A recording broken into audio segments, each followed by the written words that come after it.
कविंदर गुप्ता जी को हिंदू हिंदू करके राजनीति करना आती है, इसके अलावा वो राजनीति नहीं कर सकते और ना उनको करना आती है। इसलिए कल उन्होंने ये बात कही कि हम सब हिंदू हैं और हम हिंदुओं को इकट्ठे हो जाना चाहिए। इसके सिवाय कविंदर गुप्ता को कुछ नहीं आता, ये मैं आपके माध्यम से आज बताना चाहता हूँ। कविंदर गुप्ता जी ने युवा राजपूत सभा के साथ जिस तरीके से डील किया है, आपको और पूरी जम्मू की जनता को पता है।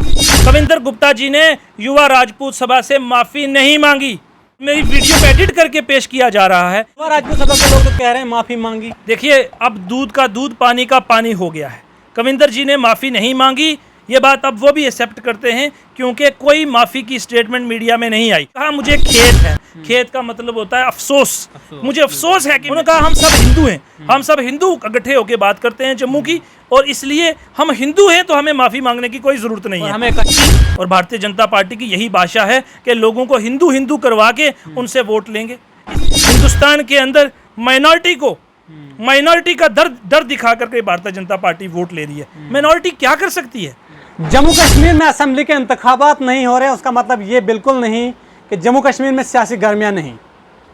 सियासी सरगर्मियाँ जो है जम्मू कश्मीर में लगातार आए दिन किसी ना किसी लीडर के मुंह से कोई ऐसा बयान निकल जाता है जिसे जम्मू कश्मीर की सियासत जो है लगातार गर्म नज़र आती है।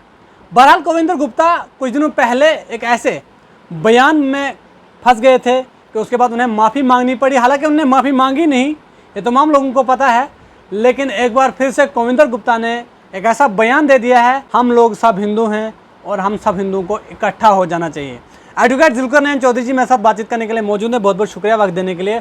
सीधा सा सवाल, कविंदर गुप्ता जी कह रहे हैं कि हिंदुओं को इकट्ठा हो जाना चाहिए, हम सब हिंदू हैं, क्या इससे जो है जम्मू कश्मीर के आपसी भाईचारे को कोई ठेस पहुँचेगी? कविंदर गुप्ता जी को हिंदू हिंदू करके राजनीति करना आती है, इसके अलावा वो राजनीति नहीं कर सकते और ना उनको करना आती है। इसलिए कल उन्होंने ये बात कही कि हम सब हिंदू हैं और हम हिंदुओं को इकट्ठे हो जाना चाहिए।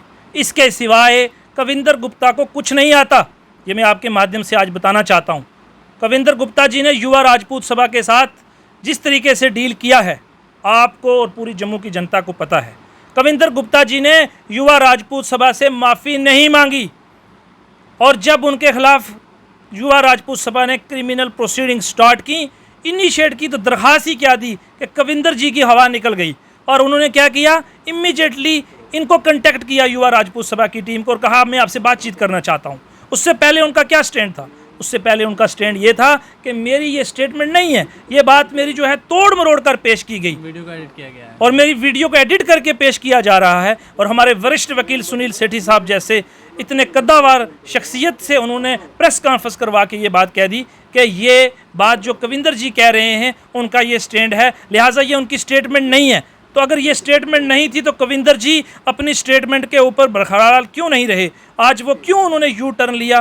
क्यों? क्योंकि जब उनको थाने से फ़ोन आया कि आपके खिलाफ एप्लीकेशन आ गई है, हमें कार्रवाई करनी पड़ेगी, आप जल्दी से यहाँ आ जाइए, इमीडिएटली कविंदर जी ने फ़ोन लगाया युवा राजपूत सभा को, जी मैं आपसे बातचीत करना चाहता हूँ, आप मेरे पास आ जाइए। वहाँ उन्होंने माफ़ी नहीं मांगी, उन्होंने कहा इस बात का खेद है। युवा राजपूत सभा के लोग तो कह रहे हैं माफ़ी मांगी। देखिए, अब दूध का दूध पानी का पानी हो गया है। कविंदर जी ने माफ़ी नहीं मांगी, ये बात अब वो भी एक्सेप्ट करते हैं, क्योंकि कोई माफ़ी की स्टेटमेंट मीडिया में नहीं आई। उन्होंने कहा मुझे खेद है, खेद का मतलब होता है अफसोस। मुझे अफसोस है कि मेरी वजह से जम्मू का सेंटीमेंट जो है वो हर्ट हुआ है। कल जो उन्होंने 3 मिनट की वीडियो नहीं रिलीज़ की, उसमें तो पूरे जम्मू को उन्होंने खिला के रख दिया। उन्होंने कहा हम सब हिंदू हैं, हम सब हिंदू इकट्ठे होकर बात करते हैं जम्मू की, और इसलिए हम हिंदू हैं तो हमें माफ़ी मांगने की कोई ज़रूरत नहीं। यही इनकी भाषा है, आरएसएस की और भारतीय जनता पार्टी की यही भाषा है कि लोगों को हिंदू हिंदू करवा के उनसे वोट लेंगे। इसके अलावा इनका क्या है? पहले मोदी जी के नाम पर इन्होंने वोट लिया कि सानू नहीं वोट देना, तुसी वोट देना मोदी साहब नू, मारे मोदी साहब नू वोट दियो, मारे मोदी साहब ये करा देना। हम कुछ नहीं है, वोट लोगों ने मोदी साहब को ही दिया था, इन नलों को नहीं दिया था, इन बल्लों को नहीं दिया था, जिन्होंने जम्मू का नस्तो नबूद बिगाड़ के रख दिया।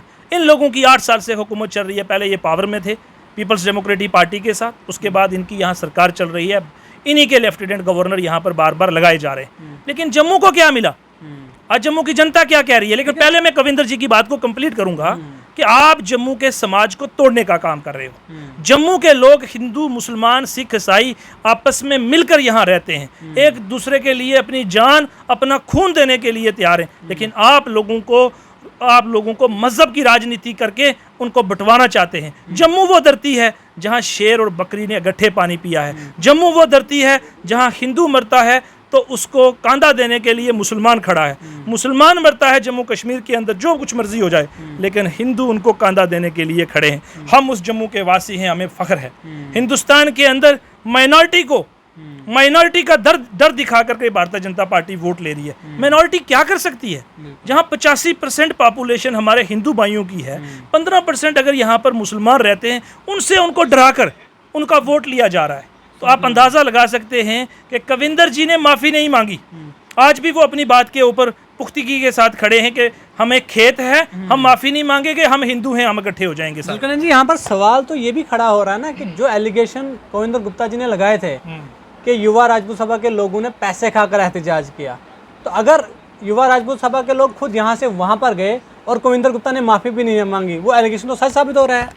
देखिए, ऐसा नहीं है, क्योंकि मैं ज़ाती तौर पे युवा राजपूत सभा की सारी टीम को जानता हूँ। ना ही ये राजपूत लड़के हैं, ना ही ये बिक सकते हैं, ना इनको कोई खरीद सकता है। और कविंदर जी की इस बात को हम सरासर कड़े अल्फाज में मजम्मत करते हैं। और जम्मू की सेंटीमेंट को आपने हर्ट किया। जम्मू के लोगों को इस बात का दुख हुआ कि उन्होंने जो कहा, लेकिन उनके पास है नहीं है कुछ बताने के लिए, क्योंकि वो हर भारतीय जनता पार्टी यहाँ पर हर पहलू में फेल हो चुकी है।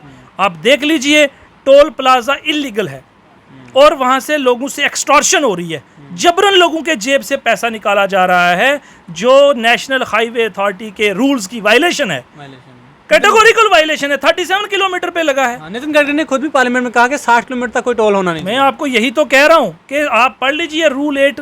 अगर रूल 8 कहीं पर गलत है तो उसकी इम्प्लीमेंटेशन किसने करनी है? यहाँ की सरकार ने। आपका टोल प्लाजा सरोर और बन के अंदर 39 किलोमीटर का डिस्टेंस है, जबकि मोर देन 64 और 60 होना चाहिए। तो आप पहले उसको दुरुस्तगी करें ना। वहाँ पर सड़क की क्या हालत है, तो सड़क की आपने को ठीक नहीं किया और लोगों से आप पैसा जबरन लूट रहे हैं। ये लूटने का काम करने का नाम भारतीय जनता पार्टी है। भारतीय जनता पार्टी है टोल प्लाजा का नाम। भारतीय जनता पार्टी का प्रॉपर्टी टैक्स का नाम है। प्रॉपर्टी टैक्स के अलावा जो भारतीय जनता पार्टी का नाम है, स्मार्ट मीटर्स जम्मू के अंदर लगाए जा रहे हैं। जम्मू कश्मीर एक वाहिद ऐसी रियासत है जो 20,000 मेगावाट बिजली जनरेट करती है एक महीने के अंदर अंदर। और कहते हैं हमने बाहर से बिजली खरीद कर जम्मू कश्मीर के लोगों को दी। पता नहीं कहाँ से ये स्टेटमेंट वो लाते हैं। जरा वो देखें डाटा, 20,000 मेगावाट बिजली जनरेट करता है जम्मू कश्मीर, 10,000 मेगावाट इसकी कंजम्पशन है। तो आप हमारी बिजली, हमारी प्रॉपर्टी, हमारी ज़मीनें, हमारी रेत, हमारा मिनरल हिंदुस्तान पूरा खा रहा है। तो आप कहते हैं हम आपको बाहर से खरीद के यहाँ ला रहे हैं। ये कौन सी, किसको आप दिखा रहे हैं? लेकिन जुल्करनैन जी, सवाल यहाँ पर ये भी खड़ा हो रहा है कि जो युवा राजपूत सभा वर्सेस कविंदर गुप्ता कंट्रोवर्सी चल रही है, अगर कविंदर गुप्ता ने गलत बयानबाजी की, उन्होंने कहा कि युवा राजपूत सभा ने जो है पैसे लेकर एहतजाज किया, तो फिर युवा राजपूत सभा के लोग कविंदर गुप्ता के पास क्यों गए? सवाल तो पूछ रहे हैं लोग। देखिए, उन्होंने सोचा कि शायद कविंदर जी को, जो मुझे अंडरस्टैंड हो रहा है और जिस तरह से मैं उनकी स्टेटमेंट देख रहा हूँ, कि कहीं ना कहीं उनको रियलाइज़ हो गया है कि उनसे गलती हुई है, तो इसलिए वो उनके पास गए कि ये अपनी माफ़ी मांगेंगे, ये सब करेंगे। लेकिन उन्होंने वहाँ बड़े तरीके के साथ खेल खेला। जैसे एक बड़ा शातिर पॉलिटिशियन है ना, वहाँ पर पक्का उन्होंने सियासत की है। इस बात की मैं मुबारक दूं। लेकिन वीडियो एक वायरल हो रही है जहाँ पर युवा राजपूत सभा के लोग हाथ जोड़ रहे हैं। देखिए, एक बात मांगने का अंदाज है, माफ़ी मांगने से कोई बड़ा आदमी छोटा नहीं होता, तो कद बढ़ जाता कविंदर जी का। लेकिन उन्होंने माफ़ी नहीं मांगी, वो एडामेंट हैं और आज भी उसी बात के ऊपर हैं कि उनको खेत है, उन्होंने माफ़ी नहीं मांगी। वो अपने स्टैंड के ऊपर क्लियर हैं।